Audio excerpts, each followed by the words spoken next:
রাজ্যের এমন প্রশ্নে কিছুক্ষণ মেয়ের দিকে মৌন দৃষ্টিতে তাকিয়ে রইলেন ভদ্রলোক। এরপর রুম থেকে প্রস্থান নিতে নিতে বলে উঠলেন, একবার দেখেছিলাম, তাও অনেক আগে। কিন্তু ওই ছেলেকে দিয়ে তোমার কি কাজ বলো তোমার? রেজওয়ান চৌধুরীর পাল্টা প্রশ্নে খুব খুব করে কেসে উঠল রাজ্য। এরপর মিছে পড়াশোনার ভান ধরে বলে উঠল, এমনি হঠাৎ জানতে ইচ্ছে হলো তাই জিজ্ঞেস করলাম আর কি। দূর দেশ, দাদা ভাই একা একা থাকছে তাই চিন্তা হলো। এর বাইরে আর কিছু নয় বাবা। খুবই কনফিডেন্সের সাথে কথাগুলো বলে বয়ে মুখ গুজে ফেলল রাজ্য।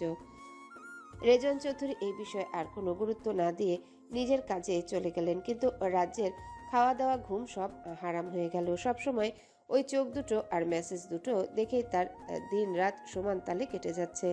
খাবার দেখলেই কেমন একটা বমি বমি ফিল হয়, গায়ে জ্বর জ্বর অনুভূত হয়, আর অযথায় হাসি পায়। নিজের এহেন কাণ্ডে নিজেকে নিজেই কঠিন শাসালো রাজ্য। সবকিছুই যখন মাত্রাতিরিক্ত পর্যায়ে চলে যাবার উপক্রম হলো, তখন কোনো উপায় না পেয়ে রেহানকে ভিডিও কল করে বসলো রাজ্য। উদ্দেশ্য একটাই, বাদামি চোখের মালিককে এক নজর দেখা। রাজ্য যখন রেহানকে কল করে, রেহান তখন ল্যাবরেটরিতে কাজ করছিল। কাজের সময় হঠাৎ ফোন আসাতে বেশ বিরক্ত হয় রেহান। কিন্তু ফোনের স্ক্রিনে রাজ্যের নাম দেখে অবাক হয়ে ফোন তুলতে রাজ্যের মলিন মুখ দেখে রেহান উদ্বিগ্ন হয়ে ওঠে। কি ব্যাপার রাজ্য? তোর চেহারার এই অবস্থা কেন? কিছু হয়েছে? রেহানের উদ্বিগ্নতা কমাতে চতুর রাজ্য পড়াশোনার বাহানা দিল। এক্সামের টেনশনে প্রচুর ধকল যাচ্ছে দাদা ভাই, তুমি টেনশন করো না, ঠিক আছি আমি। কিছুটা স্বস্তির নিঃশ্বাস নিয়ে রেহান শুধালো, এমন অসময় তো কখনো এমন অসময় তো কখনো ফোন করিস না। কোনো কিছু জরুরি বলবি নাকি? কোন ম্যাথ সলভ করতে হবে? রাজ্য কি বলবে না বলবে কিছুই গুছিয়ে উঠতে পারলো না। কিছুক্ষণ মাথা চুলকে ডানে বামে চোখ ঘুরিয়ে চট করে বলে উঠল, তোমার রুমমেট বিদেশি ছেলেটা কি তোমার খেয়াল রাখে না দাদা ভাই? তুমি একদম শুকিয়ে যাচ্ছ। কথাটা শোনা মাত্রই পাশ থেকে চট করে উঠে দাঁড়ায় যুবরাজ। এরপর ক্যামেরার সামনে এসে রসিকতা মিশ্রিত কণ্ঠে বলে ওঠে, আমার যতটুকু দায়িত্ব আমি সেটা অফকোর্স পালন করছি টুনটুনি। বাকিটা পূরণের জন্য ওর একটা বউ দরকার। আমি আবার বউয়ের দায়িত্ব পালন করতে পারবো না, দুঃখিত। ধবধবে সাদা ডাক্তারি ইউনিফর্ম পরিহিত হ্যাংলা পাতলা গড়নের ফর্সা ছেলেটাকে এক নিমিষের জন্য দেখে হার্টবিট মিস করলো রাজ্য। যদিও মুখমণ্ডল মাস্কে ঢাকা, তবুও তার চোখ দুটি তার সৌন্দর্য প্রকাশ করে চলেছে বাধাহীনভাবে। ঘন মোটা বাঁকানো ভ্রু আর ঘন ঘন ঝলমলে কালচে বাদামি রঙের চুল। পুরো চেহারা না দেখলেও রাজ্য বুঝে গেল ছেলেটি সাংঘাতিক সুদর্শন। যুবরাজের কণ্ঠ আর চেহারার আকৃষ্টতায় মুগ্ধ হয়ে সব মিলিয়ে কথার তালগোল পাকিয়ে ফেলল রাজ্য। প্রথমবারের মতো চোখে চোখে দেখা হলো দুজনার। রাজ্য দ্রুত চোখ নামিয়ে কিছু না বলেই হুট করে ফোনের লাইন কেটে সুইচ অফ করে গায়ে কাঁথা জড়িয়ে শুয়ে পড়ল। এদিকে রেহান কোনো কিছু বুঝতে না পেরে আরো বার দুয়েক ট্রাই করলো, কিন্তু ফোন ঢুকলো না। দুপুর গড়াতেই শরীর কাঁপিয়ে 102 ডিগ্রি জ্বর এলো রাজ্যের। প্যারাসিটামল খেয়েও কোনোভাবে জ্বরের লাগাম টানা যাচ্ছে না। রাত বাড়তে বাড়তে জ্বর আরো বাড়তে লাগলো। উপায় না পেয়ে কেঁদে কেটে রেহানের কাছে সবটা খুলে বললেন তনুজা। হঠাৎ জ্বরের কারণ কারোরই বোধগম্য হলো না। এক পর্যায়ে জ্বরের ঘোরে আবল তাবল বকতে শুরু করলো রাজ্য। রেজওয়ান আর তনুজা রাজ্যকে হসপিটালে অ্যাডমিট করলেন রেহানের পরামর্শ অনুযায়ী। 3 দিন পর সেই জ্বর কমে কিছুটা সুস্থ হলো রাজ্য। বাসায় ফিরে দিনরাত যুবরাজের মেসেজের দিকে তাকিয়ে চোখের নিচে কালি পড়ে গেল। তবুও সেই কঠিন হৃদয়ের পুরুষের কোনো ফোন বা মেসেজ কিছুই এলো না। এক পর্যায়ে যুবরাজের প্রত্যাশা বাদ দিয়ে পড়াশোনায় মনোযোগী হলো রাজ্য। দেখতে দেখতে পরীক্ষা চলে এলো। পড়াশোনার চাপে যুবরাজকে এক প্রকার ভুলেই গেল। শেষ পরীক্ষার দিন এক্সাম শেষ করে বাড়ি ফিরতে ফোন হাতে নিয়ে রেহানকে কল করতে ডাটা অন করলো রাজ্য। সাথে সাথে মেসেজ নোটিফিকেশন আসলো। মেসেজ ওপেন করতে চক্ষু বিস্ফোরিত হবার উপক্রম। আমাকে দেখেই যদি হসপিটালে অ্যাডমিট হতে হয়, তবে দেশে ফিরে যখন পেটে একটা বাচ্চা দিয়ে দেব, তখন কি উপায় হবে চাঁদু? মেসেজ দেখে রাগে দুঃখে অভিমানে জেদে আগ্রাসী হয়ে উঠল রাজ্য। কোনো কিছুর বাজবিচার না করে ব্লক করে দিল যুবরাজের নাম্বার। সেদিনই তনুজাকে সাথে নিয়ে কিনে আনলো নতুন সিম। রেহানকে পর্যন্ত সেই নাম্বার দিল না। এভাবে এক পর্যায়ে যুবরাজকে বেমালুম ভুলে গেল রাজ্য। আর আজ এতগুলো বছর পরে সেই মানুষটি তার সামনে, যাকে সে নিজের থেকেও বেশি ভালোবেসে ফেলেছে। রেহান হারিয়ে যাবার পর অবশ্য পুরনো সেই নাম্বারে অনেক ট্রাই করেছে রাজ্য, কিন্তু কোনোভাবেই তার নাগাল পাওয়া যায়নি। রাজ্যের ধ্যান ভাঙল যুবরাজের আঙ্গুলির তুড়ি বাজানোর শব্দে। ভাবনা থেকে হকচকিয়ে বের হয়ে যুবরাজের দিকে লাজুক দৃষ্টিপাতে রাজ্যের লাজুক মুখশ্রীর দিকে তাকিয়ে প্রশান্তিতে হৃদয় ভরে ওঠে যুবরাজের। যুবরাজ রাজ্যের কাছে এসে গলা খাকারি দেয়। কল্পনা করতে করতে তো রাত কাভার দিয়ে ফেললে। আমার আর আজ ঘুম হলো না। কথাটা বলে অসহায় মুখশ্রীতে প্যান্টের পকেটে 2 হাত ঢুকে স্থির হয়ে দাঁড়িয়ে রইল যুবরাজ। রাজ্য কিছু বলতে যাবে তার আগে আদুরে কণ্ঠে যুবরাজ বলে উঠল, তোমাকে আমি শাস্তি দেব রাজ্য, কঠিন শাস্তি। তুমি কি শাস্তির জন্য প্রস্তুত? যুবরাজের এমন শীতল কথায় মোমের মতো গলে গিয়ে রাজ্য শুধায়। কি শাস্তি? লাইট অফ করো, তোমাকে ঘুঘু পাখি দেখাবো। ছি ছি, আমি ওসব দেখবো না, নির্লজ্জ লোক কোথাকার। দেখতে তোমাকে হবেই। আমি কিন্তু চিৎকার করব। করো। মৃদু কণ্ঠে কথাটা বলে ডিম লাইট অফ করে পুরো কক্ষ অন্ধকার করে ফেলল যুবরাজ। ভয় রাজ্যের চোখ বন্ধ করে নিজের জামা খামচে ধরে শক্ত হয়ে দাঁড়িয়ে রইল। যুবরাজ সামান্য হেসে পকেট থেকে একটা ডায়মন্ডের পেন্ডেন্ট বের করে রাজ্যের গলায় পরিয়ে দিতে যুবরাজের উষ্ণ হাতের স্পর্শে কিঞ্চিত কেঁপে উঠল রাজ্য।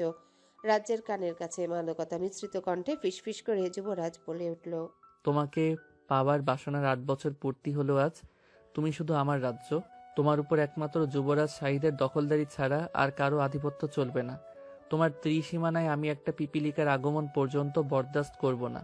তুমি আমার একান্ত ব্যক্তিগত সম্পত্তি।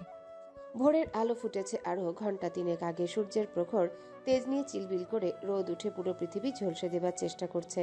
চারিপাশে দাঁড় কাকগুলো কাকা ধ্বনিতে অস্থির এক পরিবেশের সৃষ্টি করে তুলেছে। নেই কোনো প্রাকৃতিক সমীরণ। নিজের বাসভবন পর্যন্ত গুমোট কবরের ন্যায় ঠেকছে।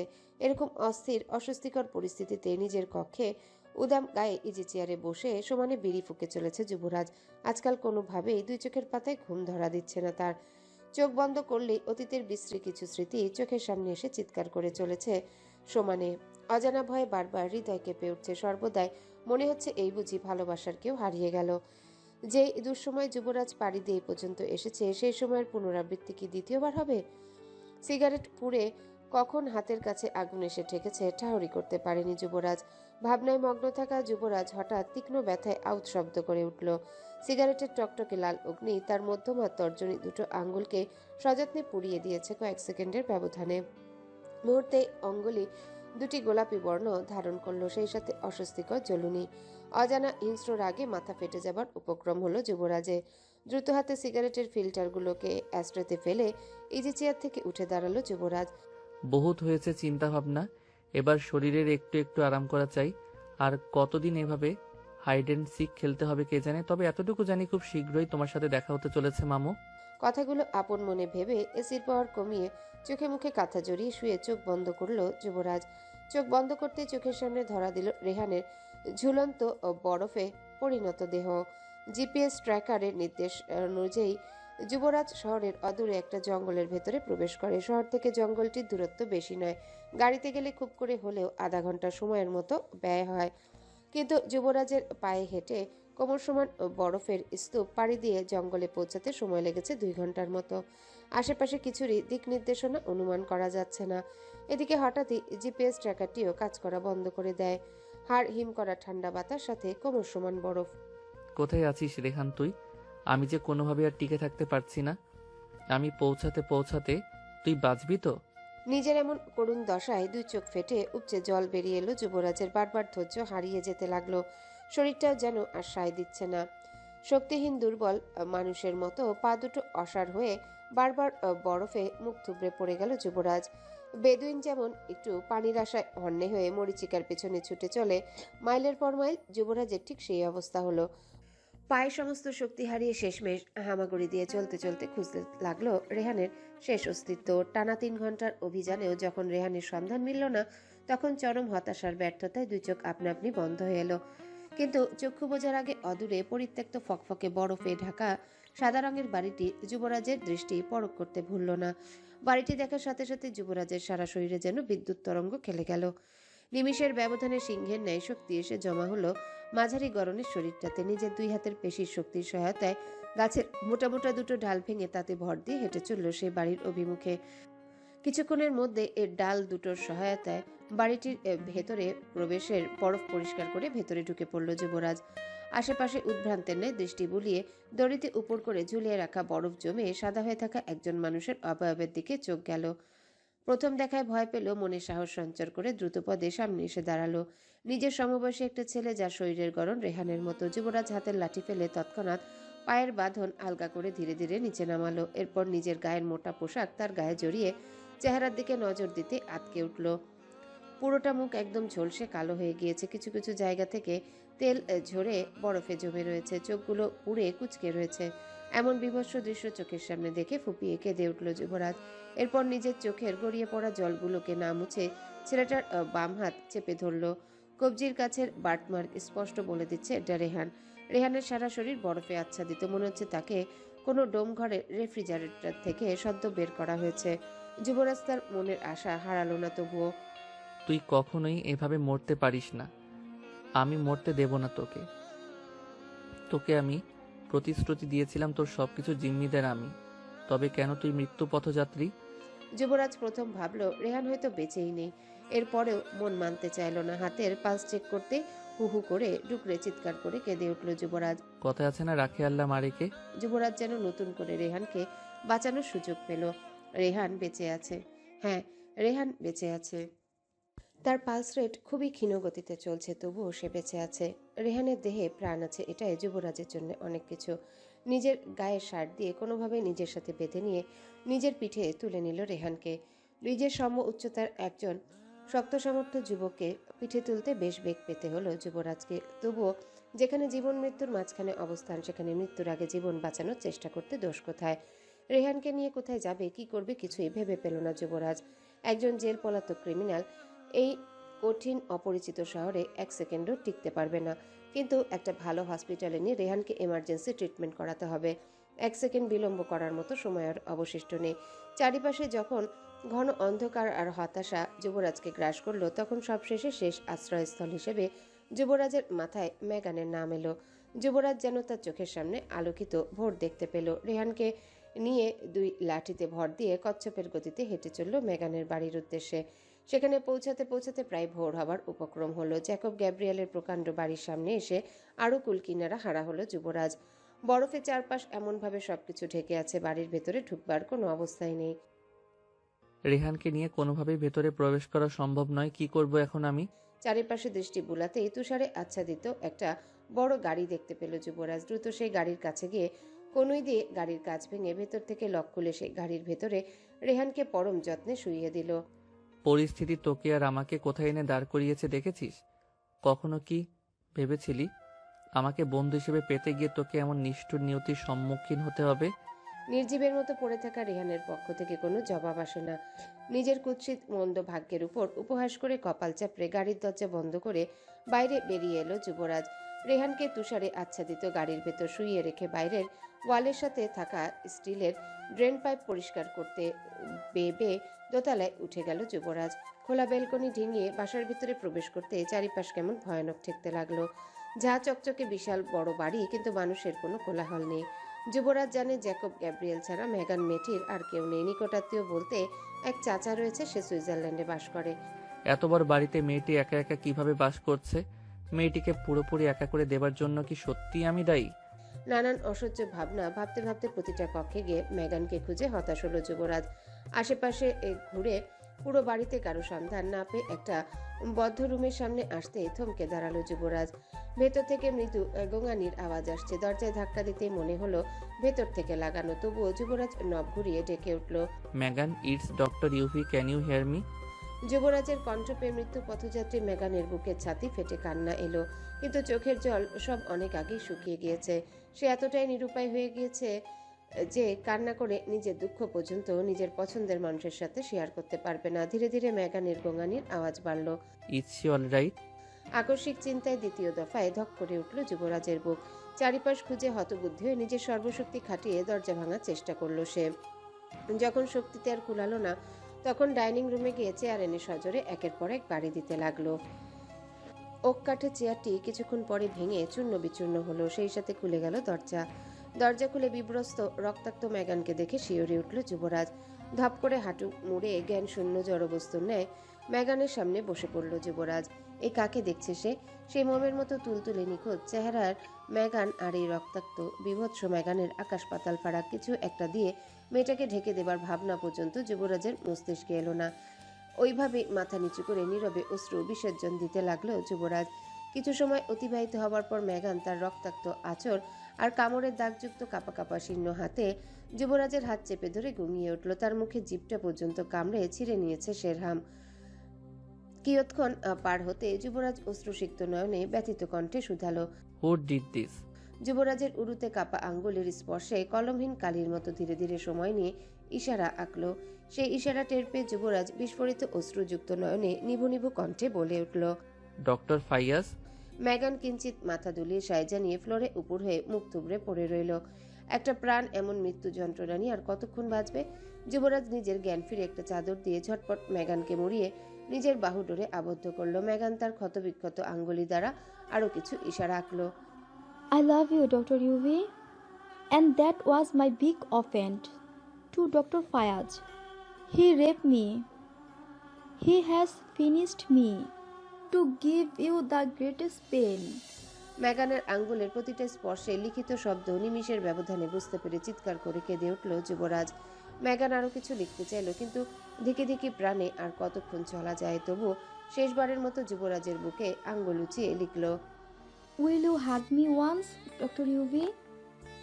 যুবরাজের শক্ত বাহু ধরে মেগানের নিথর দেহখানি পড়ে রয়েছে। এই তো কিছুক্ষণ আগেই মেয়েটির প্রাণবায়ু তার দেহ ছেড়ে দূর আকাশে ডানা মেলেছে। মেয়েটা সারা জীবনের জন্য যুবরাজকে অপরাধী বানিয়ে ধরা থেকে বিদায় নিল। অবলীলায় মেয়েটি বারংবার তার ভালোবাসার কথা ব্যক্ত করে গেল যুবরাজের কাছে, অথচ যুবরাজ তার প্রতিদান কিছুই দিতে পারল না। মেগানের মৃত্যুর সাথে সাথে যুবরাজের চোখ দুটো স্থির হয়ে রইল, সেগুলো থেকে এখন আর অশ্রুকণা গড়াচ্ছে না। যুবরাজের হৃদয় যেন হাজার বছরের ভূমিতে পতিত হওয়া শক্ত পাথর হয়ে গেল নিমিষে। তাতে না আছে অনুশোচনা, না আছে আফসোস, শুধু বারবার একটা কথাই মাথায় ঘুরছে। Sherham Faiyaz, I will kill you at any cost. I will give you the best pain of death in the world. Just wait for me. মেগানকে কোলে নিয়ে বিছানায় শুয়ে সারা ঘরে তল্লাশি চালালো যুবরাজ। এই মুহূর্তে আবেগী না হয়ে কিভাবে সার্ভাইভ করা যাবে সেই চিন্তায় যেন মুখ্য হলো। মেগানের ঘর থেকে প্রথমে যুবরাজ একটা গাড়ির চাবি পেল। এটাই যেন সে চাইছিল। এরপর না চাইতেও নিজের মনের বিরুদ্ধে গিয়ে আলমারি খুলে কিছু নগদ টাকা, ডায়মন্ডের গহনা নিয়ে নিল। সবকিছু গুছিয়ে একটা ব্যাগে ভরে মেগানের ফোন খুঁজে বের করে জেল থেকে একসাথে পালানো সেই ক্রিমিনালের নাম্বারে ডায়াল করলো। প্রথম রিং কেটে গেল কিছুক্ষণ রিং হয়ে। যুবরাজ তবুও হতাশ নয়, ঝটপট দ্বিতীয়বার সেই নাম্বারে ডায়াল করলো। ফোন কেটে যাবে এই মুহূর্তে ফোন রিসিভ হতে যুবরাজ বলে উঠল। Hey Mac, it's Yuvi, I need your help. ওপাশের ব্যক্তি যেন যুবরাজের নাম শুনে বেশ খুশি হলো। খুশিতে গদগদ হয়ে যুবরাজকে একটা নির্দিষ্ট ঠিকানা প্রদান করে কল কেটে দিল ম্যাক। কান থেকে ফোনটা নামিয়ে নিজের পকেটে পুড়ে মেগানের নিথর দেহের দিকে তাকিয়ে যুবরাজ পুনরায় আলমারি খুলল এবং সেখান থেকে বেছে বেছে কালো রঙের একটা গাউন নিয়ে ব্যাগে ভরে মেগানকে কাঁধে নিয়ে সিঁড়ি বেয়ে নেমে এলো। পার্কিং লটে এসে কি সুইচ প্রেস করতে মেগানের পার্সোনাল রোলস রয়েস কারটি হেডলাইট জ্বলে বিপ সাউন্ড হলো। গাড়ির দরজা খুলে মেগানকে শুয়ে গাড়ি স্টার্ট দিয়ে বাইরে বেরিয়ে এলো যুবরাজ। এরপর রেহানের গাড়ির কাছে এসে দ্রুত রেহানকে কোলে তুলে নিজের পাশের সিটে বসিয়ে সিট বেল্ট বেঁধে মাথায় একটা ক্যাপ পরিয়ে মোটা শীত বস্ত্র দিয়ে ভালো করে ঢেকে দিল। চারিপাশে অলরেডি রোদ ওঠার উপক্রম হয়েছে। যুবরাজ বারবার শঙ্কিত মনে নানান ভাবনা ভেবে চলেছে। রাস্তা কি ক্লিয়ার পাবো? আমাকে যদি পুলিশ আবার অ্যারেস্ট করে নিয়ে যায় তাহলে কি হবে? ম্যাক পর্যন্ত এদের দুজনকে পৌঁছাতে পারবো তো? নানান ভাবনা ভাবতে ভাবতে হাইওয়েতে এসে বেশ অবাক হলো যুবরাজ। ইতিমধ্যে সিটি কর্পোরেশন থেকে রাস্তার বরফ পরিষ্কারের কাজ প্রায় শেষের পথে। চতুর যুবরাজ সতর্কতা অবলম্বন করে গাড়ি চালাতে লাগলো যাতে কারো সন্দেহ না হয়। ধীরে ধীরে শহর ছাড়িয়ে গাড়ির স্পিড বাড়িয়ে যুবরাজ ছুটে চলল তার নির্দিষ্ট ঠিকানায়।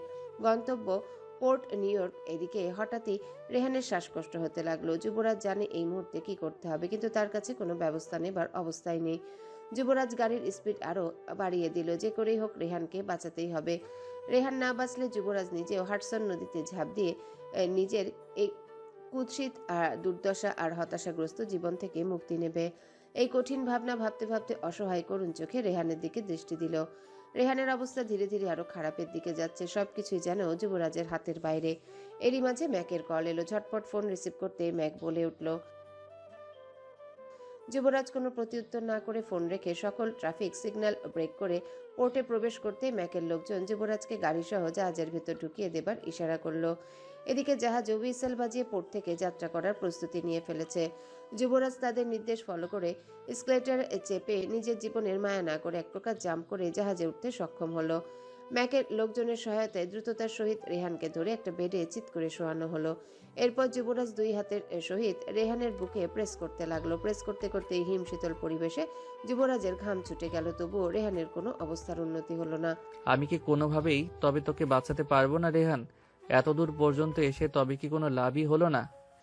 কাঁদতে কাঁদতে কথাগুলো বলে আরো কিছুক্ষণ বুকে পাম্প করে মুখে কৃত্রিম শ্বাস দিল। যুবরাজ যখন হাল ছেড়ে দেবার উপক্রম, তখন একজন জাপানি লোক এসে জানালো, আমাদের জাহাজে অক্সিজেন মাস্কের ব্যবস্থা আছে, চাইলে ব্যবহার করে দেখতে পারো। যুবরাজ যেন ডুবে গিয়েও বেঁচে ফেললো। জাপানি লোকের সহায়তায় অক্সিজেন সিলিন্ডার সহ মাস্ক এনে রেহানকে অক্সিজেন সাপোর্ট দিতেই কিছুটা শান্ত হলো সে। রেহানকে বাঁচাতে হলে এই মুহূর্তে কিছু ইনজেকশন, মেডিসিন আর স্যালাইন ইমার্জেন্সি প্রয়োজন। কিন্তু এই সমুদ্রে আমি কোথায় পাবো এগুলো? বহু কষ্টে আটকে রাখা জল আর ধরে রাখতে পারল না যুবরাজ। না চাইতেও জলের ধারা কপল গড়িয়ে বুক ভাসিয়ে দিল। সবটাই অবলোকন করে ম্যাক বলে উঠল।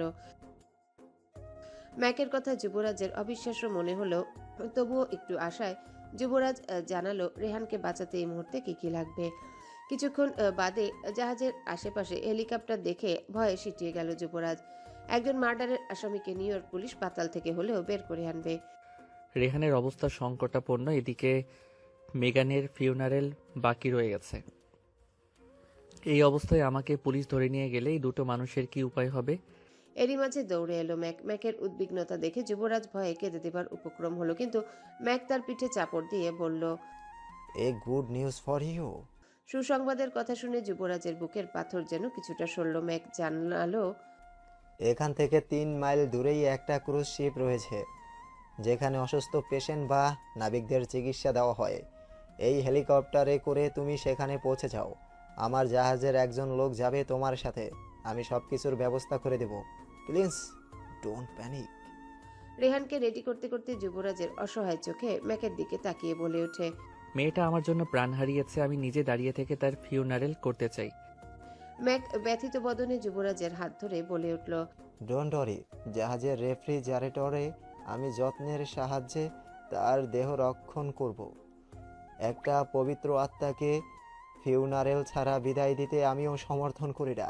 সকল নিয়ম মেনেই ফিউনারেল হবে। আগে যে বেঁচে আছে তাকে বাঁচাও।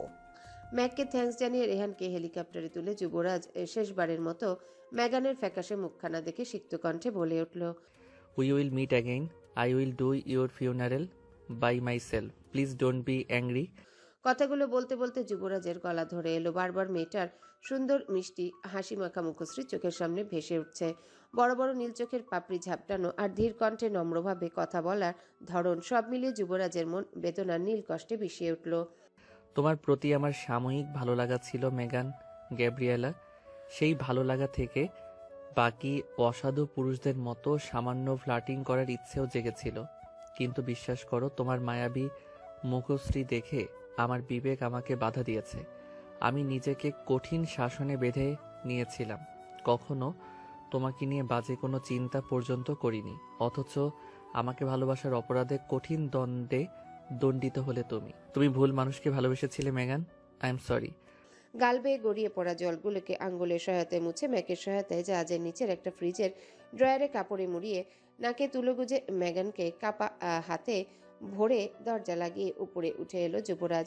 দ্বিতীয়বারের জন্য যুবরাজ আর পিছনে তাকিয়ে সেই বিষাদময় স্মৃতি দেখার ইচ্ছে পোষণ করল না। মেগান কেবল যুবরাজের কালো বিষাদী অধ্যায় হয়ে রইল।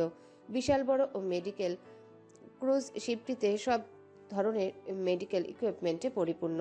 যুবরাজ নিজের পরিচয় দিতে ভেতরে থাকা আরো দুজন স্পেশালিস্ট সার্জন বেরিয়ে এলো। এরা মূলত সমুদ্রে থাকা নাবিক, জাহাজের যাত্রী এবং কোস্টগার্ডদের চিকিৎসা করে থাকেন। এই জাহাজগুলোতে অপারেশন থিয়েটার থেকে শুরু করে সকল প্রকারের মেডিসিন সহ আরো বিভিন্ন সুযোগ সুবিধা বিদ্যমান।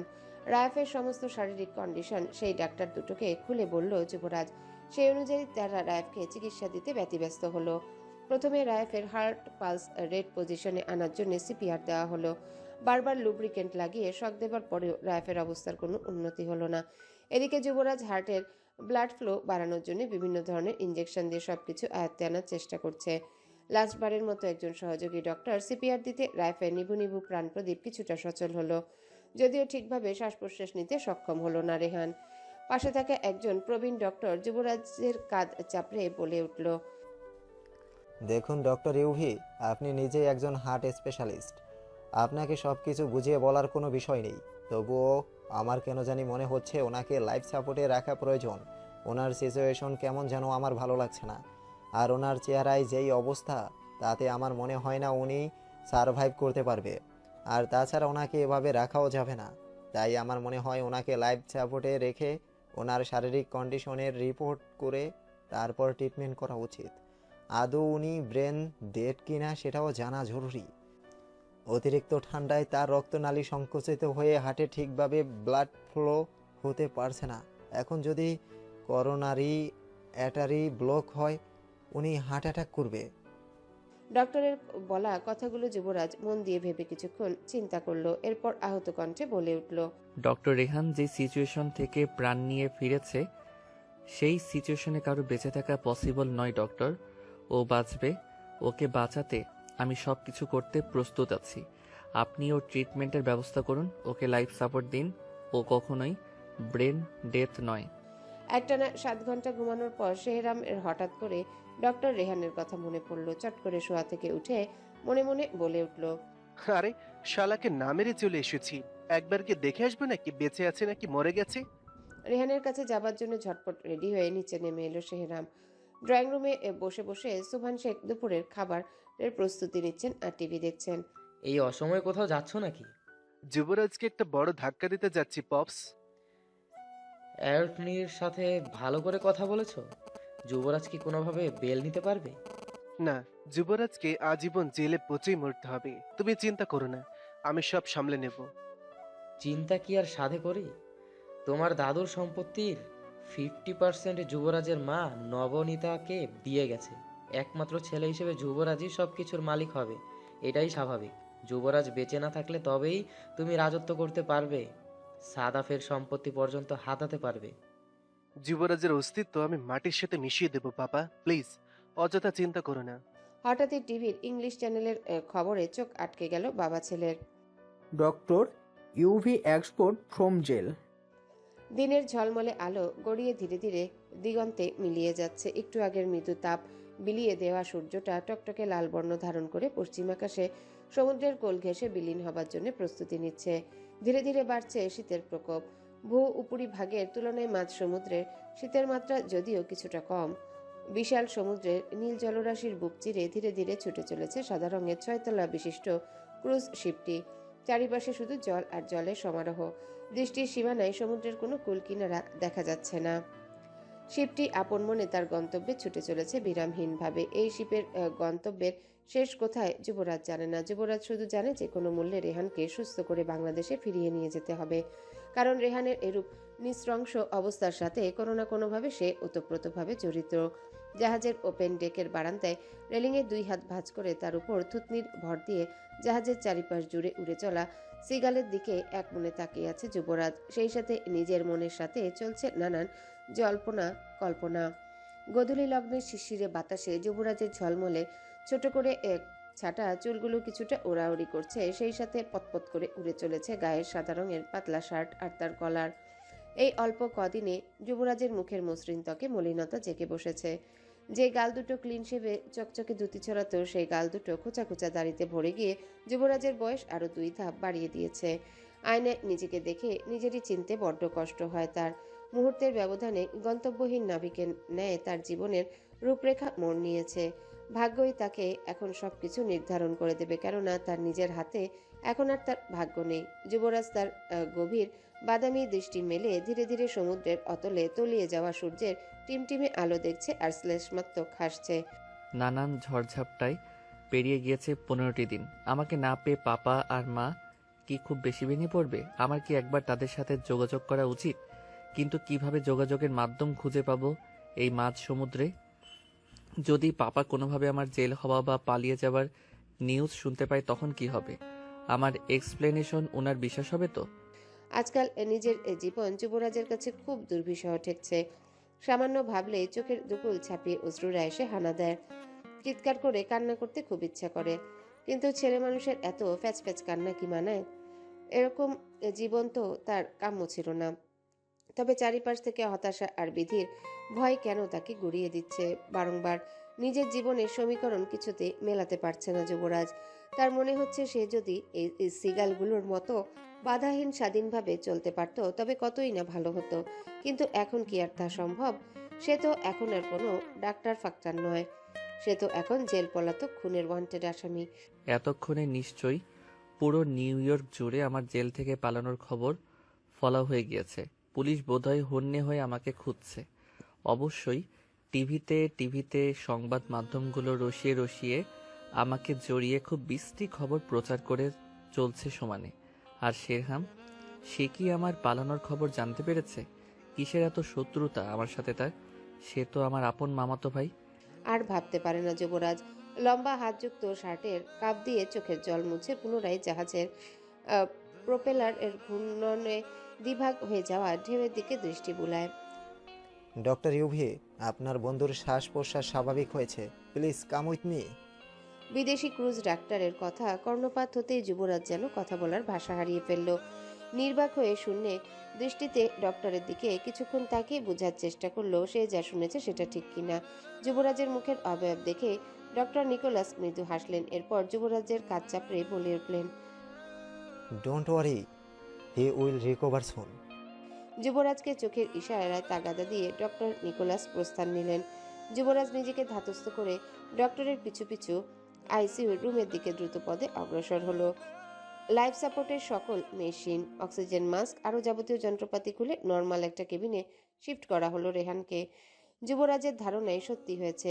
রেহানের ব্রেন ডেথ নয়, তার শারীরিক কন্ডিশন আগের তুলনায় অনেকটাই ভালো। মুখের পুড়ে যাওয়া বিকৃত অবস্থা ছাড়া বাকি কন্ডিশন পুরোপুরি ওকে। এখন শুধু জ্ঞান ফেরার পালা। বাকি ডক্টরদের মধ্যে রেহানের অবস্থা নিয়ে যতটা খুশি দেখা গেল, যুবরাজের মধ্যে তার সিকিভাগও দেখা গেল না। কিছুক্ষণের মধ্যে রেহান খুবই ধীরে ধীরে নিজের পায়ের আঙ্গুলি আর হাত নাড়াতে সক্ষম হলো। সেই দৃশ্য দেখে বাকি ডক্টরদের মুখের হাসি প্রশস্ত হলো, কিন্তু যুবরাজের ভয় দ্বিগুণ হারে বাড়তে লাগলো। একসময় যুবরাজের বুক ভার হয়ে দুপা অসাড় হয়ে এলো।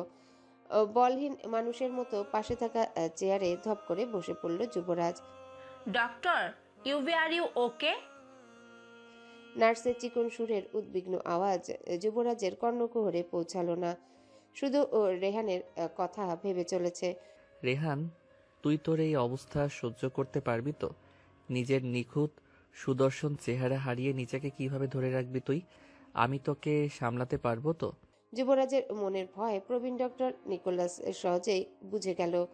রেহানকে দ্রুত হাতে কিছু ইঞ্জেকশন পুশ করে যুবরাজকে এক প্রকার বগল দাবা করে কেবিনের বাইরে নিয়ে এলো।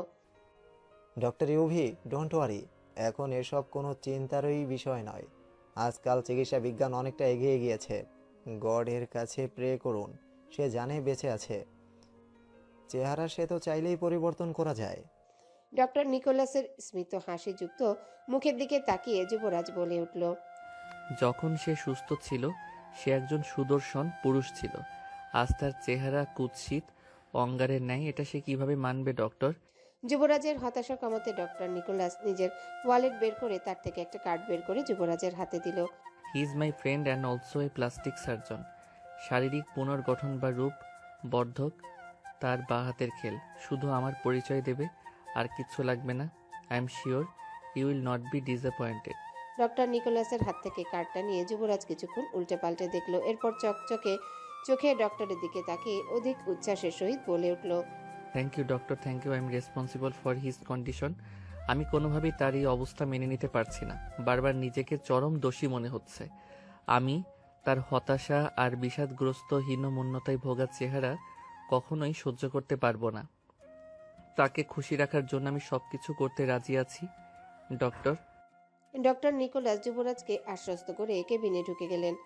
একটু পর যুবরাজ দ্রুত পদে কেবিনে ঢুকে রেহানের জ্ঞান ফেরার প্রতীক্ষা করতে লাগলো। নির্দিষ্ট সময় পার হবার পরও রেহান যখন চোখ মেলে তাকালো না, তখন সকলের মনে দ্বিতীয় ভয় জেঁকে বসলো। ডক্টর, রেহান কি কোমায় চলে গেল? ডক্টরদের মুখায়ভাব দেখে যুবরাজ যা আন্দাজ করার তা করে ফেলল। বিচলিত উদ্বিগ্নতা কাটিয়ে রেহানের বেডের কাছে এসে হাত টেনে ধমকে উঠল যুবরাজ। এই ওঠো, অনেক হয়েছে তোর নাটকবাজি। এসব হাইড অ্যান্ড সিক মোটেও ভালো লাগছে না। আর 1 থেকে 3 পর্যন্ত গুনবো। এর মধ্যে না উঠলে চিরতরে জেগে ওঠার সব পথ বন্ধ করে দেব বলে দিলাম। যুবরাজের এমন হুঙ্কারে পাশে থাকা ডাক্তারগুলো নড়ে চড়ে উঠল এবং যুবরাজকে শান্ত করার চেষ্টা চালালো, কিন্তু যুবরাজ কি সেসব শোনার পাত্র? ডক্টরদের সকল নিষেধাজ্ঞা অমান্য করে পুনরায় টেনে বালিশে হেলান দিয়ে রেহানকে বসে নাসারন্ধ্র চেপে ধরল যুবরাজ। এটা দেখে ডক্টর নিকোলাস চিৎকার করে উঠল, doctor Yuvi, are you mad? Please calm down, come to your sense. কিন্তু এসব কিছুই যুবরাজের কানে গেল না। সে তার কাজে অনড়। এভাবে কিছুক্ষণ অতিবাহিত হবার পরে রেহান ডাঙায় তোলা মাছের মতো তরপাতে লাগলো। যুবরাজকে পাগল খেতাব দিয়ে কিছুটা রাগত হয়ে ডক্টর নিকোলাস আর তার সহযোগী যুবরাজকে টেনে রেহানের থেকে দূরে সরাতে চাইল, কিন্তু অসুরসম যুবরাজকে কিছুতে এক চুলো নাড়াতে পারল না। টানা হেঁচড়ার এক পর্যায়ে রেহান পুড়ে যাওয়া কুচকানো চোখের পাতা কিঞ্চিত মেলে তাকে হাত পা ছুটতে লাগলো। এবার যেন যুবরাজ স্বস্তির শ্বাস ফেলল। আমি জানতাম তুই কোমায় যাসনি, শুধু শুধু আমাকে হয়রানি করার ধান্দায় করেছিলিস, তাই না? কিছুক্ষণ সময় অতিবাহিত হবার পর রেহান ধীরে ধীরে চোখ মেলে তাকালো এবং হাত পা ভালো মতো নাড়াতে সক্ষম হলো। বহু চেষ্টা করে কথা বলতে চাইলো, কিন্তু গলাতে কোনো আওয়াজ বের হলো না। এবারও যেন যুবরাজ অধৈর্য হলো। তোকে কি কথা বের করে আনার জন্য গলা টিপে ধরতে হবে নাকি? গলার ভেতর এক হাত ঢুকিয়ে দেব। যুবরাজের কথা শুনতে পেয়ে অজ্ঞজনক খানিক হাসলো রেহান। এরপর অনেক কষ্টে জড়িয়ে যাওয়া নিভু নিভু কণ্ঠে শুধালো, আমি দেখতে অনেক বিশ্রী হয়ে গেছে, তাই না? কে বলেছে তুই বিশ্রী হয়েছিস? যার মন সাফ পরিষ্কার সে কি কখনো বিশ্রী হয়? তুই আগের থেকে আরো বেশি সুদর্শন হয়েছিস। মিথ্যে সান্ত্বনা দিচ্ছিস? আমাকে কখনো মিথ্যা বলতে শুনেছিস? ডক্টর ফয়েজ আমাকে অ্যাসিড দগ্ধ করেছে। বাহ্যিক সৌন্দর্য কি মানুষের সবকিছু রেহান? তুই তো ভেতর থেকে সুন্দর, বাইরের সৌন্দর্যে কি আসে যায়? আমি কুৎসিত হয়ে গেলাম, আমাকে সকলে ঘৃণার নজরে দেখবে। তোকে আমি আমার মন মতো নতুন চেহারা দেব, নিবি? আমি আয়নায় আমাকে দেখতে চাই। হুম, একদম না। সময় এলে অবশ্যই দেখবি। দিনের সূর্য অস্তমিত হয়ে সন্ধ্যা গড়িয়ে রাত নেমেছে কিছুক্ষণ আগেই। জাহাজের ভো ভো শব্দ আর সমুদ্রের কলকল ধ্বনি ছাড়া আর কোনো শব্দ কর্ণপাত হচ্ছে না। থেকে থেকে জাহাজের ভেতর থেকে টুংটাং শব্দ ভেসে আসছে। জাহাজের কেবিনে সেরকম শীত অনুভূত হচ্ছে না, তবে বাইরে হালকা শরীর শিউরে উঠার মতো ঠান্ডা। পুরোটা আকাশ থালার মতো বড়, রূপালী চাঁদ আর তারার ঝিকিমিকিতে পরিপূর্ণ। অনেক দূরে কয়েকটা মাছ ধরা জাহাজের ক্ষীণ আলোর ঝলকানি চোখে লাগছে। রেহানকে নিয়ে জাহাজের পপ ডেকে একটা কাঠের বেঞ্চিতে বসে আছে যুবরাজ। যুবরাজের হাতে ম্যাগানের দামি ফোনখানা ধরা, তাতে মেয়েটার হাস্যোজ্জ্বল একটা ওয়ালপেপার। এতক্ষণ রেহান যুবরাজের থেকে খুঁটিয়ে খুঁটিয়ে সব ঘটনা শুনে লম্বা একটা দীর্ঘশ্বাস ফেলল। শুধু কপি। জাহাজের ভেতরে থাকা কোরিয়ান ছেলেটা দুই হাতে দুটো কফি মগ নিয়ে দাঁড়িয়ে যুবরাজের উদ্দেশ্যে কথাটা বলে চুপচাপ দাঁড়িয়ে রইল। ছেলেটার নাম পার্ক সোক। ছেলেটি খুবই অমায়িক। জাহাজে এসেছে পর্যন্ত ছেলেটি রেহান আর যুবরাজের জন্য অনেক করেছে। ছেলেটার বয়স আর কতই বা হবে, 22 কি 23, কিন্তু কাজের বেলায় সে প্রাপ্তবয়স্ক পুরুষকেও হার মানাবে। পার্ক সোকের কণ্ঠ শুনে রেহান দুই হাতের আজলায় তার মুখ ঢেকে ফেলল। এই দৃশ্য দেখে যুবরাজের হৃদয় মুষড়ে উঠল। রেহান অপ্রস্তুত হয়েছে ভেবে পার্ক সোকের থেকে কফির মগ দুটো নিয়ে তাড়াতাড়ি ছেলেটাকে বিদায় করে দিতে চাইল। যুবরাজের হাতে একটা কফির মগ দিয়ে পার্ক সোক রেহানের সামনে এসে দাঁড়িয়ে রেহানের হাত টেনে মুখ থেকে সরিয়ে কফি মগটা রেহানের হাতে দিতে দিতে ভাঙা ইংরেজি আর কোরিয়ান মিলিয়ে বলে উঠল, প্লিজ দোস্ত, হাইড ইউর ফেস। কিসের লজ্জা তোমার? মানে সৌন্দর্যের কাছে বেগ সৌন্দর্য যে বড্ড ঠুনকো। মরে গেলে কিছুদিন বাদে তোমার চেহারা মানুষ ভুলে যাবে, কিন্তু তোমার আচরণ, উদারতা, ভালো ব্যবহার সব কিছু আজ জীবন মনে রাখবে। তোমাকে তো মোটো আমার কাছে কুৎসিত লাগছে না, বরং তোমাকে দেখে আমার হিংসে হচ্ছে যে কেন গড আমাকে তোমার মতো করে সৃষ্টি করলো না। একদমে কথাগুলো বলে রেহানের মুখের পানে অধীর আগ্রহ নিয়ে ছোট ছোট চোখে তাকিয়ে রইল পার্কসক। ছেলেটির মুখের এমন সুন্দর অর্থপূর্ণ কথায় রেহান তার আরেকটা হাত মুখ থেকে সরিয়ে ছেলেটির মুখের দিকে দৃষ্টি দিল। এরপর কফি মগে চুমুক দিল, নিজের চোখ, ঠোঁট আর পুরো মুখমণ্ডলে হাত বোলালো।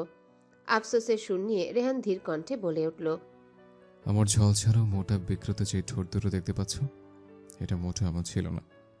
এই হাড্ডিসার গালগুলো ছিল চকচকে মসৃণ, আর চোখটা। কথা শেষ করার আগে রেহানের গলা ধরে এলো। অনেক কিছুই বলতে চাইল, কিন্তু শারীরিক অসুস্থতার মনোকষ্টে কিছুই বলতে পারল না। পাতাহীন পাপড়িহীন চোখ দুটো দিয়ে ক্রমাগত জলের ফোয়ারা ঝরতে লাগলো শুধু। রেহানের কান্না দেখে পার্কসক তার ওয়ালেট থেকে একটা ছবি বের করে রেহানের সামনে ধরল। চেহারাটা জঘন্যভাবে নষ্ট আর মাথার চুলগুলো পর্যন্ত ভয়ঙ্কর হয়ে রয়েছে। নাক চোখ মুখ কিছুই অনুমান করা যাচ্ছে না। যুবরাজ জিজ্ঞাসু দৃষ্টিতে ছেলেটার দিকে তাকাতেই ছেলেটি সিক্ত আবেগ জড়ানো কণ্ঠে বলে উঠল, সে আমার বোন। সো হি গত বছর নিউ ইয়ারে সময়ে বাজি ফোটাতে গিয়ে কাপড়ে আগুন ধরে সে এভাবে বৃষ্টি হয়ে পুড়ে গিয়েছিল।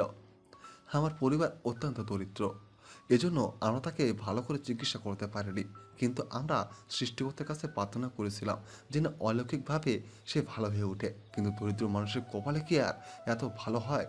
সৃষ্টিকর্তা আমাদের প্রার্থনা শুনেনি।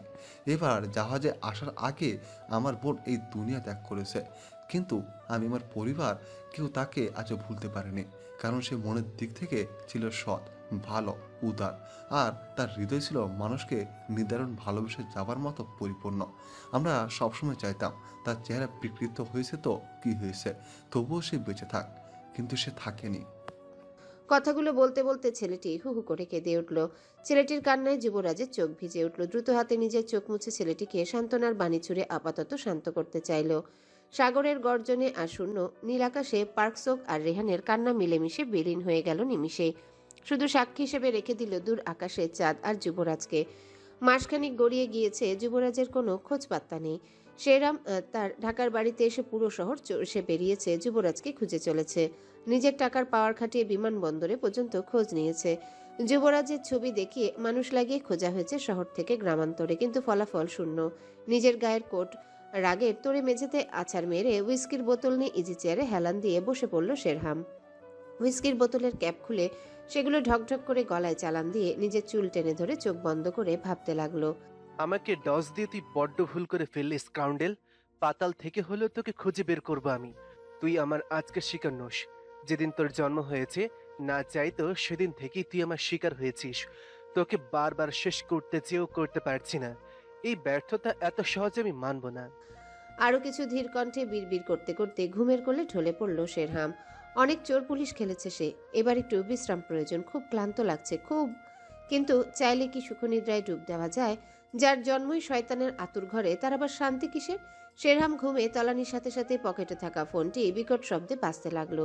ইচ্ছে থাকা সত্ত্বেও সে ঘুমাতে পারল না। নিভে যাওয়া কণ্ঠে অস্ফুটে বিশ্রী গালাগাল করে স্ক্রিনে নিজের পাপের নাম্বার দেখে বিরক্তিতে চোখ মুখ কুঁচকে এলো তার। এক প্রকার বাধ্য হয়ে ফোন রিসিভ করে বলল, হাই পপস। কি খবর ওইদিকে? শুয়োরটার দেখা পেলে? নো, কোথায় গিয়েছে জানি না, হয়তো মরে টরে গিয়েছে। বেঁচে থাকলে তো বাপের কাছেই ফিরতো, তাই না? কি বলছো জাতা? ইডিয়টটা তার বাপের মতো কই মাছের প্রাণ পেয়েছে। এত সহজে মরবে না। মরে গিয়েছে সেই খুশিতে বসে বসে না ঘুমিয়ে চিরুনি তল্লাশি করো। অকর্মার ঢেকি কোথাকার। শেরহামের নিভে যাওয়া রাগ এবার চিরবিরিয়ে উঠে মস্তক ছেয়ে গেল। নিজের বাবাকে বিশ্রী এক গালি দিয়ে হুঙ্কার দিয়ে উঠল, তুই এসে মাতব্বারি না করে যা তো বুড়ো ভাম। বয়স তো কম হলো না, এখনো অন্যের কাঁধে বন্দুক রেখে গুলি চালাচ্ছিস। আমার কাজ আমাকেই করতে দে শালির বেটা। ফোন দিয়ে আমাকে আর বিরক্ত করলে তোর বইয়ের মতন তোর হাল করব। ফোন রাখ। শেরহামের কণ্ঠস্বরে বেশ কেঁপে উঠল সোভান শেখ। ছেলেকে আয়ত্তে আনতে কণ্ঠে মধু ঢেলে আদুরে স্বরে বলিয়া উড়ালো, কিন্তু শেরহাম সেসবে কান্না দিয়ে আরো ভয়ঙ্কর বিশ্রী গালি দিয়ে ফোন কেটে দিল। চোখের পলকে কেটে গিয়েছে 2 মাস। এই 2 মাসে ঘটে গিয়েছে অনেক ঘটনা, কিছু ঘটনা জানা, কিছু অজানা। ম্যাকের সহায়তায় রেহানকে নিয়ে দক্ষিণ কোরিয়ায় আসতে সক্ষম হয়েছে যুবরাজ। এখানেই রয়েছে ডক্টর নিকোলাসের ঠিকানা দেওয়া সেই প্লাস্টিক সার্জন। এবার রেহানের চেহারা বদল হবে। আবার রেহান কোনো প্রকার দ্বিধাদ্বন্দ্বর অস্বস্তি ছাড়াই প্রকাশ্যে মানুষের মধ্যে ঘুরে বেড়াবে। যুবরাজের যেন আর খুশি ধরছে না, কিন্তু রেহানের মনে ভয়ের শেষ নেই। তার চেহারা চিনে ফেলে শেরহাম যদি আবার তার উপর নৃশংসতা চালায়, তখন যুবরাজের কাছে এত কিছু ভাবার সময় নেই। তার একটাই চাওয়া, রেহান তার চেহারা ফিরে পাবে। রেহান ভালোভাবেই দুনিয়ায় বেঁচে থাকবে এবং সবশেষে সে তার বাবা মায়ের কাছে ফিরে যাবে। রেহান ভালো থাকলে তার মনের মানুষটাও ভালো থাকবে, কিন্তু রেহানের কিছু হয়ে গেলে মেয়েটা কি সহ্য করতে পারবে? হসপিটালের ওয়েটিং চেয়ারে বসে যুবরাজ এক মনে ভেবে চলেছে এই কথাগুলো। এই মুহূর্তে তার অনেক টাকা প্রয়োজন। পাপার সাথে কথা বলে টাকা ম্যানেজ করতে গেলে শেরহাম ঠিক আমাকে ধরে ফেলবে। সেই সাথে পাপারও কিছু একটা হতে পারে। নিজের অ্যাকাউন্টও ফ্রিজ হয়ে আছে। ম্যাগানের গহনা বিক্রির টাকা দিয়েই আপাতত কাজ চালাতে হবে। আর ম্যাকের কাছে কিছু সাহায্য চাইলে ম্যাক কখনো না করতে পারবে না। আগে রেহানের সার্জারি হোক, সবকিছু পরে গভীরভাবে চিন্তা করে দেখা যাবে। চিন্তা ভাবনা শেষ না হতেই ডক্টরের অ্যাটেন্ডেন্স যুবরাজের নাম ধরে হাঁক ছাড়ল। সাথে সাথে যুবরাজ রেহানকে নিয়ে ভিতরে প্রবেশ করলো। ডক্টর নিকোলাসের কার্ড আরেকটা হ্যান্ডরাইটিং চিঠি ডক্টর কিমের দিকে এগিয়ে দিতেই ভদ্রলোক সহাস্যে যুবরাজ আর রেহানের সাথে কুশলাদি বিনিময় করলেন। এরপর যুবরাজের থেকে সবকিছু হিস্টোরি শুনলেন। যুবরাজ আর রেহান দুজনে মিলে সুন্দর করে গুছিয়ে কেস হিস্টোরি জানিয়ে ডক্টরের চিন্তিত মুখের দিকে তাকিয়ে রইল। ডক্টর কিম কিছুক্ষণ মৌন থেকে বলে উঠলেন, দেখুন ডক্টর রেহান, আপনার ফেস 96%ই ড্যামেজ হয়ে গিয়েছে। আপনার আগের চেহারা ফিরে পাওয়ার আর কোনো সম্ভাবনা নেই। তবে এইটুকু বলতে পারি, আমি আপনার চেহারা রিপেয়ার করতে পারবো। ডক্টরের কথা শুনে যুবরাজ আর রেহান খুব চিন্তিত হলো। তবুও যুবরাজ হাল ছাড়বার পাত্র নয়। সে ডক্টরের হাত চেপে ধরে বলে উঠল, I want to see him as a handsome man doctor. Doctor যুবরাজকে আশ্বস্ত করে বলে উঠল, I will try my best, Dr. Yuvi, but you have to wait for 6 months. আজকে রেহানের অপারেশনের দিন। যুবরাজ বেশ উৎকণ্ঠা নিয়ে বাইরে অপেক্ষা করছে। বেশ সময় নিয়ে রেহানের অস্ত্রোপচার হবে। শুধু তাই নয়, মৃতকোষ আর ড্যামেজ ত্বক সরিয়ে স্থায়ী স্কিন গ্রাফটিং করতে হবে। রেহানের আগের চেহারার সাথে মিলিয়ে কাজ করা হবে, কিন্তু কতটুকু সাকসেস হবেন তা ডক্টর জানেন না। তবুও যুবরাজ একটা আইডিয়া দিয়েছে যাতে চেহারাটা তার আইডিয়া অনুযায়ী হয়। ডক্টর অতীতে ঢুকতেই যুবরাজ মনে মনে বলে উঠল, তোকে আমি কোনোভাবেই জিততে দেব না শেরহাম ফাইয়াস। তোকে আমি মূল সমেত উপড়ে ফেলবো। খুব শীঘ্রই দেখা হবে তোর আর আমার। আমি তোর থেকেও ভয়ঙ্করভাবে ব্যাক করব। নিষ্ঠুর এই বহুরূপী দুনিয়ায় সময়ের লাগাম টেনে ধরা যেন খুবই দুঃসাধ্য ব্যাপার। চোখের পলকে দিন ফুরিয়ে রাত নেমে আবারও রাত পেরিয়ে দিন। এভাবেই কেটে যাচ্ছে সপ্তাহ, মাস আর বছর।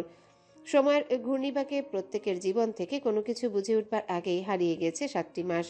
এই 7 মাসে যুবরাজ বা রেহান কেউ তাদের স্বজনদের খবর জানে না, দেশের খবর জানে না, এমনকি নিজের চেনা পরিচিত কর্মস্থলের খবরও জানে না। সেই বিভীষিকাময় অতীতের পর বর্তমানে কি হচ্ছে সেটা নিয়েও যুবরাজ বা রেহানের কোনো আগ্রহ নেই। তাদের ধ্যান জ্ঞানে শুধু একটাই চিন্তা, সেটা হচ্ছে শেরহামের পতন। রেহানের চিকিৎসা শেষ হয়েছে আরও 1.5 মাস আগে। চিকিৎসার সমস্ত খরচ বহন করছে ম্যাক।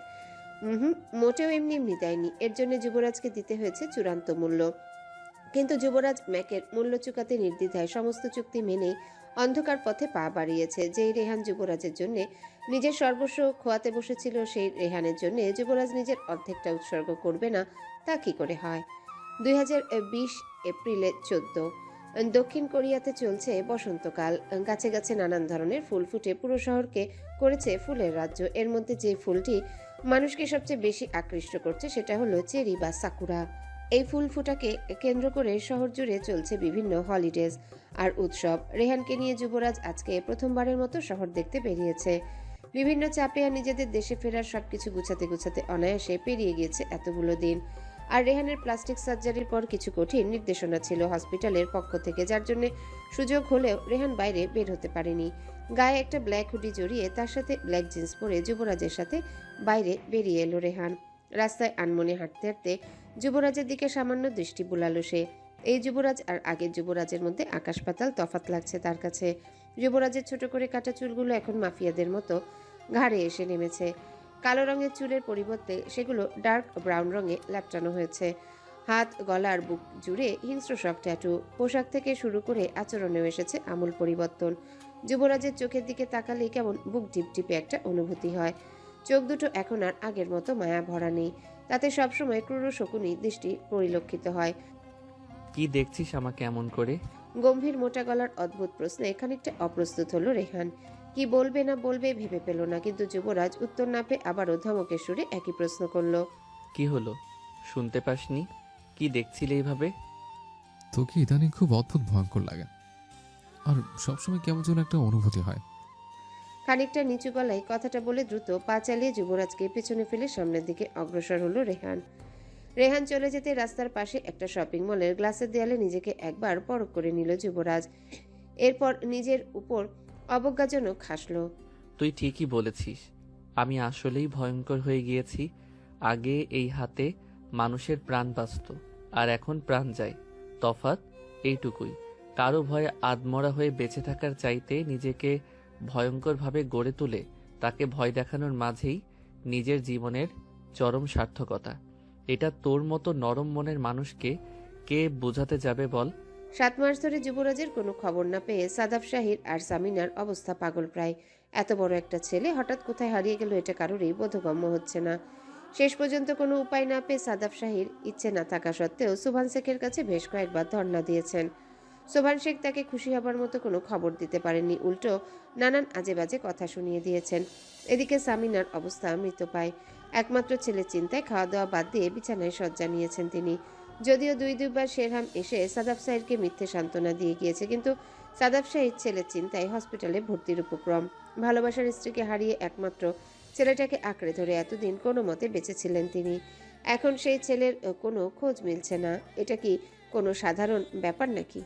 এমন তো নয় ছেলে নতুন বিদেশ গিয়েছে, যার বেড়ে ওঠা পড়াশোনা সবকিছুই ওখানে, তাহলে সে হারালো কিভাবে? রেজওয়ান চৌধুরী বাড়িতেও একই অবস্থা। রাজ্য আর তনুজা রেহানের চিন্তায় এ দিন দুনিয়া খাওয়া দাওয়া ভুলে বারবার জ্ঞান হারাচ্ছে শুধু। মাঝবয়সী রেজওয়ান চৌধুরী মা আর মেয়েকে সামলিয়ে নিজেও অধৈর্য হয়ে পড়েছেন। অবশেষে বিভিন্ন মাধ্যমে যোগাযোগ করে ছেলের খোঁজ নেবার চেষ্টা করেছেন। ভদ্রলোক সব দিক থেকেই যখন ব্যর্থ হয়ে মুখ থুবড়ে পড়লেন, এমন সময় হঠাৎ একটা ইমেল আসে তার ফোনে। সেখানে স্পষ্ট করে লেখা আছে, doctor Rehan is no more. হঠাৎ এমন ইমেলে রেজওয়ান চৌধুরী জ্ঞান হারিয়ে ড্রয়িং রুমে মেঝেতে লুটিয়ে পড়েন। নিকট আত্মীয়রা এসে হসপিটালে ভর্তি করে অবস্থা কিছুটা স্বাভাবিক করে ঘটনা জানতে চাইলে সেই ইমেলটি তিনি সবাইকে বের করে দেখান। তনুজা আর রাজ্য কোনোভাবেই মানবে না রেহানের হঠাৎ মৃত্যু। সেদিন থেকেই তনুজার হার্টের সমস্যায় জর্জরিত হলেন, আর রেজওয়ান চৌধুরী হারালেন তার মনে সকল কোমলতা। কিন্তু তনুজার বিশ্বাস, এই বিশাল পৃথিবীতে কোথাও না কোথাও তার ছেলে অবশ্যই বেঁচে আছে এবং একদিন না একদিন ঠিক সে ফিরে আসবে। বিমানের ইকোনমি সিটে চোখ বুজে হেলান দিয়ে বসে আছে যুবরাজ। দেশে ফেরার উচ্ছ্বাসের চাইতে বিভিন্ন চিন্তার অবসাদ তাকে গ্রাস করে চলেছে সমানে। কিন্তু রেহানের খুশি যেন আর ধরে না। বাড়িতে গিয়ে মায়ের হাতে চিংড়ি ভর্তা আর গরুর মাংসের ভুনা দিয়ে 2 প্লেট ভাত খাবো, বুঝছিস? এদেশের স্যালাড আর মশলাবিহীন খাবার খেতে খেতে মুখের রুচি একদম চলে গেছে। রেহানের হাসজ্জ্বল মুখের খুশিতে গদগদ হওয়া কথায় চোখ মেলে তাকালো যুবরাজ। এরপর লম্বা একটা দীর্ঘশ্বাস লুকিয়ে বলে উঠল, তুই বড্ড সাদাসিধে মনের মানুষ রেহান, কিন্তু এই দুনিয়ায় সাদা মানুষের কোনো মূল্য নেই, জানিস তো নাকি? যুবরাজের এমন প্যাচ মোচড় যুক্ত কথার আগামাথা কিছুই বুঝল না রেহান, আর তার বুঝার দরকারও নেই। সে এতগুলো দিন পর বাড়ি ফিরছে, এই অনেক। হঠাৎই ফ্লাইট অ্যানাউন্সমেন্ট বেজে উঠল। অল্প কিছুক্ষণের মধ্যে বিমান টেক অফ করবে। রেহানের উচ্চার যেন দ্বিগুণ বেড়ে গেল। একবার তার মনে হলো যুবরাজের সাথে নিজের মনের খুশিগুলো শেয়ার করলে মন্দ হয় না। পরক্ষণেই তার মনে পড়ল, যুবরাজ আর আগের মতো নেই। ওর কাছে এসে বলে নিজের মুড নষ্ট করার কোনো মানেই হয় না। বাড়ির মানুষের খুশি খুশি মুখ কল্পনা করতে করতে নিমিষেই গভীর ঘুমে তলিয়ে গেল রেহান। ঢাকা এয়ারপোর্টে এসে একেবারে রেহানের ঘুম ভঙ্গ হলো। যুবরাজের তাড়ায় প্লেন থেকে নিজেদের ব্যাগপত্র নিয়ে ধীরে ধীরে নেমে এয়ারপোর্টের বাইরে বেরিয়ে এলো দুজনে। এয়ারপোর্টের বাইরে বেরোতে দুজনের চোখ কপালে উঠে যাবার উপক্রম। বিমানবন্দরে মূল গেটের সামনে শেরহাম নিজে দাঁড়িয়ে রয়েছে, সাথে কয়েকজন ইয়াং বয়সের ছেলে নিয়ে। তারা প্রত্যেকটা যাত্রীর দিকে সতর্ক নজর বুলাচ্ছে। শেরহামকে দেখে রেহান ভয়ে কেঁপে উঠে যুবরাজের হাত চেপে ধরল। আমি আমার বাবা মা আর বোনকে শেষবার মতো দেখতে চাই ওকে। আমি এই অমনুষ্ঠের হাতে মরতে চাই না। Please save me. Just keep shut your mouth. দাঁতে দাঁত চেপে কথাটা বলে রেহানের হাত শক্ত করে চেপে ধরে শেরহাম সামনে দিয়ে হনহন করে হেঁটে চলতে লাগলো যুবরাজ। হঠাৎই শেরহাম পিছন থেকে ডেকে উঠল। Excuse me. শেরহামের ডাক শুনে রেহানের পা থেমে গেল। অসাড় হয়ে এলো পুরো শরীর। যুবরাজ তাকে শক্ত হাতে টেনেও আর এক চুলো নাড়াতে সক্ষম হলো না।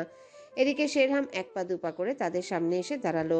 এরপর রেহানের সামনে এসে প্রগাঢ় হারপি ইগলের চোখে কিছুক্ষণ তাকিয়ে রইল। ভয়ে রেহানের গলা শুকিয়ে কাঠ হয়ে গেল মুহূর্তে। কিন্তু যুবরাজ নির্বিকার, চিন্তিত ভঙ্গিতে রেহানের দিকে তাকিয়ে থুতনিতে আঙ্গুলি দিয়ে বার কয়েক ট্যাপ ট্যাপ করলো শেরহাম। এরপর সামান্য হেসে বলে উঠল, মনে হলো আপনাকে কোথাও দেখেছি, বাট কোথায় মনে করতে পারছি না। রেহান নির্বাক হয়ে ফাঁকা ঢোক গিলে নিজের কাঁধে থাকা ব্যাগের ফিতা টেনে ধরে দাঁড়িয়ে রইল। কিন্তু মাস্ক পরিহিত যুবরাজ কর্কশ গাম্ভীর্যপূর্ণ কণ্ঠে বলে উঠল, পৃথিবী যেহেতু গোল, দেখা হতেই পারে, কিন্তু আমার মনে হয় না আপনি এই চেহারা কখনো কোথাও দেখেছেন। কারো এটা যে একদম নতুন। যুবরাজের এমন হেয়ালিপনা কথায় শেরহাম ভ্রু কুঞ্চন করে সামান্য যুবরাজের দিকে নজর বুলালো। এরপর যুবরাজের চোখে চোখ রেখে কিছু খোঁজার চেষ্টা করে ব্যর্থ হয়ে বলে উঠল, I like your neck tattoo. শেরামের কথার প্রতিউত্তর না করে রেহানের উদ্দেশ্যে তাড়া দিয়ে যুবরাজ বলে উঠল। Let's move. যুবরাজ যখন সাদাব সাহেবের বাড়িতে পৌঁছায় ঘড়িতে তখন বিকাল 4:25। ড্রয়িং রুমে বসে মিসেস শাহানাজ সাদাব সাহেব যুবরাজের নিখোঁজ হবার বিষয়ে কথা বলছিলেন। এমন সময় হঠাৎই কলিং বেল বেজে উঠল। কলিং বেলের শব্দ পেতেই বাড়ির কাজের লোক নাসের দৌড়ে প্রধান দরজা খুলতে যুবরাজকে দেখে বেশ অবাক হয়। নাসেরকে অনুসরণ করে সাদাব শাহির আর সামিনা দরজার দিকে তাকাতেই যুবরাজকে দেখতে পেয়ে হুড়মুড় করে উঠে দাঁড়ায়। সামিনা দৌড়ে গিয়ে যুবরাজকে জাপটে ধরে হাউমাউ করে কেঁদে ওঠেন।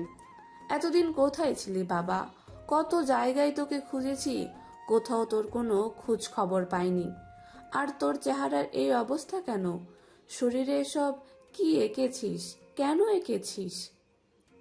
ছেলের এরূপ অবস্থা দেখে খুশিতে বিহ্বল হবার পরিবর্তে রাগে আগুন হয়ে দাঁড়িয়ে রইলেন সাদাব শাহির। রাগে গর্জন করে ভারী কণ্ঠে শুধালেন, এমন বেশ ধরার কারণ কি তা জানতে পারি? এতদিন তোমার চিন্তায় আমরা বেহুশ হবার অবস্থা, আর এমন সং সেজে তুমি দেশে বিদেশে ঘুরে বেড়াচ্ছ। কোথায় ছিলে এতদিন? নিজের বাবার এমন আচরণে বেশ কষ্ট পেল যুবরাজ। মুখে কিছুই প্রকাশ না করে সিঁড়ি বেয়ে উপরে উঠতে উঠতে বলল, অনেক হাঁপিয়ে গিয়েছি পাপা, এবার একটু আরামের ঘুম ঘুমাতে ইচ্ছে করছে। আর কোনো প্রশ্ন করো না প্লিজ। যুবরাজের ক্লান্তি মিশ্রিত কণ্ঠে কিছুটা মন বলল সাদাব শাহিরের। চুপচাপ যুবরাজের যাবার পানে তাকিয়ে থেকে দীর্ঘশ্বাস ফেলে সাদাব শাহির বলে উঠলেন, স্বামীনা, ওকে সত্যিই ক্লান্ত লাগছে। দেশে ফিরে এসেছে এই অনেক, পেছনের ঘটনা পরেও জানা যাবে, ওকে আর ঘাটাস না। ট্যাক্সিতে করে নিজের বাড়ির সামনে দাঁড়াতে বুক কেঁপে উঠল রেহানের।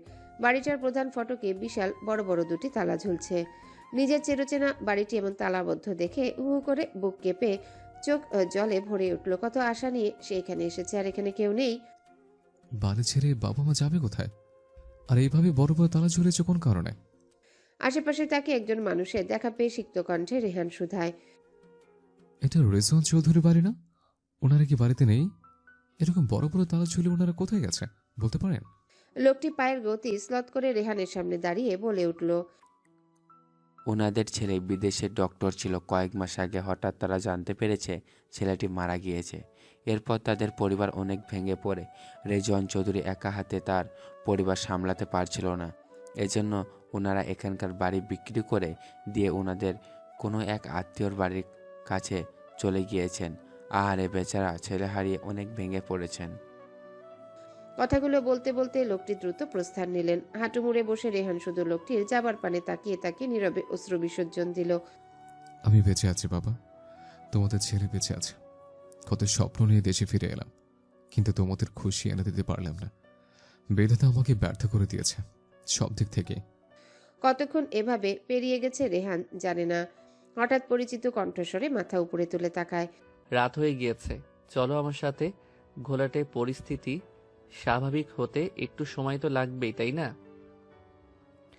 রাস্তায় বসে কান্নাকাটি করে কিছুই হবে না। সবাই জানে আমি মৃত। এখন এই চেহারায় আমি সামনে গেলে তারা আমাকে মেনে নিতে পারবে তো? ধীর অসহায় কণ্ঠে কথাখানি বলে রাস্তার চকচকে পিচের দিকে দৃষ্টি নিবদ্ধ করল রেহান। না মানলে আমার কাছ থেকে যাবি সারা জীবন। তার মানে এই পরিস্থিতি যার জন্য সৃষ্টি হয়েছে তাকে একটু দেখে নেওয়া যাক, কি বলিস? যুবরাজের ক্রূর হাসির দিকে তাকিয়ে রেহান শুধায়, পারবো তো? হঠাৎ কিছু পড়ে যাবার শব্দে চোখ মেলে তাকায় যুবরাজ। আশেপাশে নজর বোলাতে নিজের আদরের একমাত্র বিড়াল কাইকে দেখতে পেয়ে চোখ বন্ধ করে গভীর শ্বাস নেয় সে। এরপর বিছানা ছেড়ে উঠে দাঁড়িয়ে হ্যাঙ্গারে থাকা শার্ট গায়ে জড়িয়ে রুমের বাইরে বের হয়ে আসে যুবরাজ। তোমার বর্তমান অবস্থা জানতে খুব ইচ্ছে করছে মামাতো ভাই। পুরোটা আকাশ কালো মেঘে ছেয়ে চারিপাশটা ঘুটঘুটে অন্ধকার করে রেখেছে। মেঘের সাথে পাল্লা দিয়ে থালার মতো বড় রূপালির চাঁদটা আলো বিলিয়ে দেবার চূড়ান্ত চেষ্টা চালাচ্ছে, কিন্তু মেঘ এসে পুনরায় তাকে গ্রাস করে সকল আলো গিলে ফেলেছে নিমিষে। হঠাৎই শুরু হলো এলোমেলো ভারী বাতাস, সেই সাথে বিকট শব্দে বজ্রধ্বনি। বাতাসের প্রকোপে গহীন জঙ্গলের গাছপালাগুলো মর্মর শব্দে গা ছমছম এক অনুভূতি তৈরি করলো।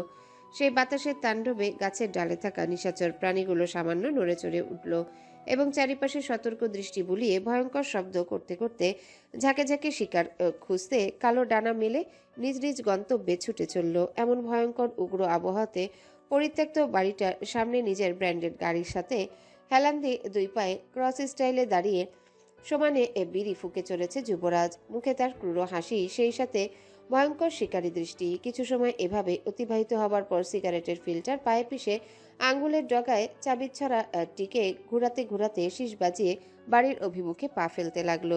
বিকট ঘর ঘর শব্দে হেলসেলে প্রবেশ করলো সে। পকেট থেকে লাইটার বের করে দেয়ালে সেটে রাখা মশালে আগুন জ্বালিয়ে চারিপাশে দৃষ্টি বুলালো।